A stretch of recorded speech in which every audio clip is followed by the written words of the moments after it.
So, ayun na nga guys, nagising ako ng madaling araw, 4:30.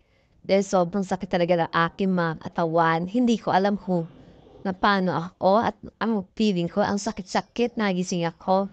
So, yun na nga guys, nagulat na lang ako na 4:30 pa lang pala at madaling araw pa dito sa Dubai. So, sinilip ko, tinignan ko kung okay ba yung yung anong oras na. Alam mo yung ang sakit-sakit ng likod mo, sakit ng binti mo, hindi mo alam kung anong gagawin mo kasi nga siyempre mag-isa lang ako dito sa Dubai kasi, sa aking flat dahil nga wala akong kasama. Ang sakit, kahapon pa 'to masakit kaya naisipan ko na lang na na tsekin kung anong oras na ba talaga bakit ako maagang nagising. So, ayun na nga guys, nakita niyo ang room ko, madilim pa. So, titingnan natin ngayon kung anong oras na talaga kasi sobrang sakit talaga ng aking binti. Para siyang naninigas. Siguro para siyang para siyang binubog at naglalambot, parang gano'n. So, ayun nga guys, chinek ko. Sabi ko, bakit ako nagising ng 4:30 ah, maaga pa, natulog pa lang naman ako ng 2:00. So, 2 oras pala ako natutulog guys, pero hindi ko ang sakit talaga ng aking katawan. Hindi ko alam kung bakit ako kailangan ko sigurong pa-massage. So, ang ginawa ko, binuksan ko na lang 'tong ilaw at tumayo muna ako para siguro mag-exercise ako kahit papaano kasi nga sobrang manhid ng aking binti. Iba na talaga 'pag tumatanda ka na pala. Totoo pala sinabi ng mga matanda nung araw na aanihin mo ang mga ginawa mo tulad ng mga pagpapagod, ayan. So, ayun na nga guys, uminom ako ng malagyam-gam na tubig para kahit papaano maibs na ang aking pakiramdam. Siguro kailangan ko talaga ng exercise o diet dun man kasi nga mataba naman talaga ako, etos. So, ayun na nga guys, nakagawian ko ng uminom ng malagyam na tubig para bago ako magkape kasi nga siyempre, nakita ko sa Facebook 'to na kailangan pagkagising mo, uminom ka ng malagyam na tubig para gumaan ang pakiramdam mo, yung mga toxic mawala. So, yun nga ginagawa ko naman yun guys para at least maging okey naman. So, ayun nga guys, nakita niyo kinalbot pa nga ako ng pusa hanggang ngayon masakit pa rin.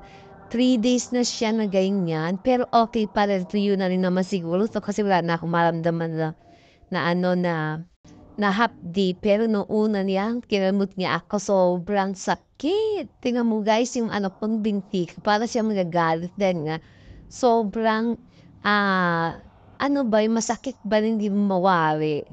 Ang mga ugat-ugatan, kamamalong-malong, ayan. So, ang ginawa ko, exercise ng konti, emi-emi ba, para lang may masabi, gano'n. So, yun nga, sa totoo lang guys, masakit talaga. So, ang ginawa ko lang, ganyan na lang po. Nakita niyo, ang sakit talaga ng likod ko, sakit-sakit talaga. Kailangan talaga may maghilot sa akin, gano'n. Ang sakit talaga ng mga katawan ko. So, kahit papaano guys, siyempre 'pag nag-exercise ka okey naman. So, ayun na nga guys, nag-exercise ako pero ang sakit in fairness. Ang laki ng tiyan ko diyan. Uy, taba-taba ko, laki-laki ng tiyan ko. Pero yung binti ko okey naman guys. So, hindi ko alam kung bakit nag-stuck na naman 'tong ko, ayan. Exercise, exercise, emi-emi, gano'n.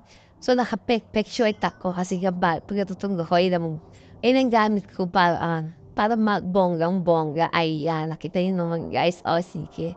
Exercise, exercise para embot-embot. Ay, yung short ko pala saka yung aking tsinelas magterno, bongga.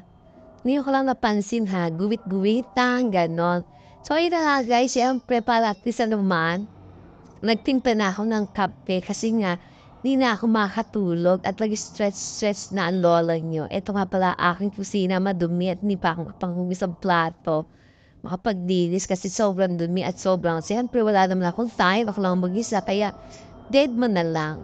So ayun na nga guys, magtitimpla na ako muna ng kape habang hinihintay ko yung dalawang aking alaga at mamaya yan darating na ang dalawa kong alaga at siyempre narinig nila yung kusina, so babangon na rin sila panigurado, si Inday at si Yaya. So, ayun nga guys, siyempre dahil nga sa sobrang sakit ng aking katawan, nagkapidala nga ako balak ko sanang umalis, pumunta sa garden para sa mag-exercise kasi tinatamad pa ako dahil sobrang aga naman talaga dito. 4:30 pa lang ang madaling araw. Tapos natulog ako ng 2:00. Anong tulog ba yun? Uy, matanda-matanda talaga yata ako, nakakaloka naman. Pero anyway, salamat pa rin kay God at least kahit paano walang sakit. Konti lang naman. So, ayun na nga guys, pinakain ko na yung dalawa kong pusa na si Yaya at si Inday. Kasi ting pupunta ako sa kusina, hindi pwede silang hindi magising. Ang mga pusa, kahit natutulog yan, pag narinig kang malabong sa kusina, gigising at gigising yan. So, ayun nga guys, at tako, di ba? So, ayun nga pala ang pagkain ng pusa ko guys. Binibili ko yan dito, ang mahal-mahal. 365 yata yan, pag bili mo yan sa supermarket. So, ayun na nga guys, syempre dahil nga magkakape ka na at syempre kasama mo si Inday, si Yaya. So, ayan ang buhay dito guys na pag nag-iisa ka, kailangan alagaan mo ang sarili mo. Pero minsan matatakot ka na rin kasi syempre dahil may edad ka na, kailangan mo may kasama. So, ayun nakasama ko yung dalawa. Si Yaya sa si Inday. So, ayun katatapos na rin na kumain. Gusto naman nila umirit pa ulit. So, wala na akong magagawa dahil mas mahal ang pagkain sa pagkain ko. So, ayun nga guys, siyempre nakadano, nakala nila siguro bibigyan ko pa sila, hindi na oy. Pero ngayon guys, alam niyo ba, pag tumatanda ka na pala, kailangan mo na ng exercise talaga. Kasi nga, ang sakit, may maramdaman ka na masakit sa katawan mo. At syempre, nagbabago na ang temperature ng katawan mo. So, ayun nga guys, so paano guys, ubusin ko lang ang kape ko at ako'y matutulog na ulit. Bye-bye, love, love, love. Stay and be happy always. Love, love, love.